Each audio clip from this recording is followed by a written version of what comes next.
খুবই দুঃখের সাথে জানানো যাচ্ছে আমাদের হাদি ভাই আর আমাদের মাঝে বেঁচে নেই। যতক্ষণ না পর্যন্ত বুকে বা মাথায় গুলি চলবে ততক্ষণ পর্যন্ত আমরা কোনো স্ট্রাগল মনে করি না। এটা আমাদের গায়েল। ওসমান হাদি একজন সংগ্রামী মানুষ, তাকে গুলি করা হয়েছে, এটা কেউ কখনো ভাবতেও পারেনি। কিন্তু ওসমান হাদি আগে থেকেই জানতো ওসমান হাদির আজকে হোক কালকে হোক এরকম কিছু একটা হবে। শুধু আমাদেরকে যদি কেউ গুলি করে মেরে ফেলে তাকে যেন ধরে বিচার করা হয়। এই জন্য ওসমান হাদি আগে থেকে বলে দিয়েছে কখনো তাকে বা তার টিমকে যদি গুলি করা হয় তাদেরকে যেন শাস্তি দেওয়া হয়। সে বেশি কিছু চায় নাই, তাদের শাস্তি চাইছে। তাকে যেন ধরে বিচার করা হয়। ওসমান হাদি এমন একটা ছেলে ছিল যার প্রতিটি কথা মানুষের বুকে এসে লাগতো।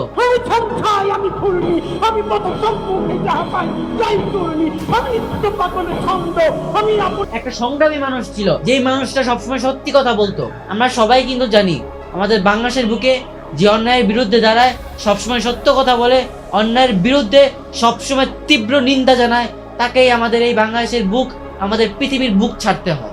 আজ আমাদের বাংলাদেশের আইন ব্যবস্থা কিছু করতে পারতেছে না। আজকে কত দিন হয়ে গেল ওসমান হাদির খুনিকে এখনো খুঁজে বের করা যাচ্ছে না। তাদেরকে চিহ্নিত করা হয়েছে কিন্তু তাদেরকে এখনো শাস্তি দেওয়া হয় নাই। ভারতে গিয়ে তারা লুকিয়ে আছে। আমাদের আইনমন্ত্রী ভারতের দালালি করতেছে। শহীদ শরীফ ওসমান হাদির অকাল মৃত্যুতে আগামী শনিবার একদিনের রাষ্ট্রীয় শোক ঘোষণা করছি।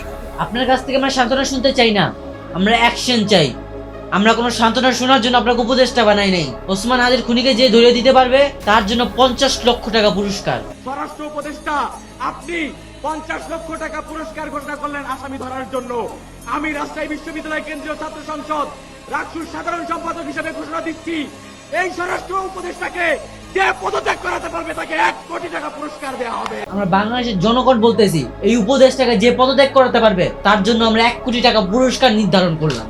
কারণ আমরা বাংলাদেশের মানুষ চাই ওসমান হাদিকে যে শুট করছে তাকে বাংলাদেশের আইনের আওতায় নিয়ে কঠিন থেকে কঠিনতম শাস্তি দেওয়া হোক। শুধু ওসমান হাদি নয় কিন্তু সার্জিস আলম, আসিফ মাহমুদ, এমনকি হাসনাত আব্দুল্লাহ, কই তাদেরকে তো শুট করা হলো না? শুট করা হবে। প্রথম টার্গেট ছিল ওসমান হাদি, নেক্সট টার্গেট হচ্ছে তারা। আমি সরকারের কাছে বিনীতভাবে অনুরোধ জানাবো, সবার স্পেশাল সিকিউরিটির ব্যবস্থা করুন, যাতে তাদের শরীরে একটা ফুলের টোক্কাও না লাগতে পারে। না হলে তাদের অবস্থা সেই ওসমান হাদির মতোই হবে।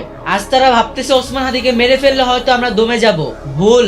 একটা ওসমান হাদিকে মারলে বাংলাদেশের প্রতিটি ঘরে ঘরে ওসমান হাদির জন্ম নিবে। আপনি তো একটা ওসমান হাদিকে মারবেন, এই বাংলাদেশে কয়েক লক্ষ ওসমান হাদির জন্ম নেবে।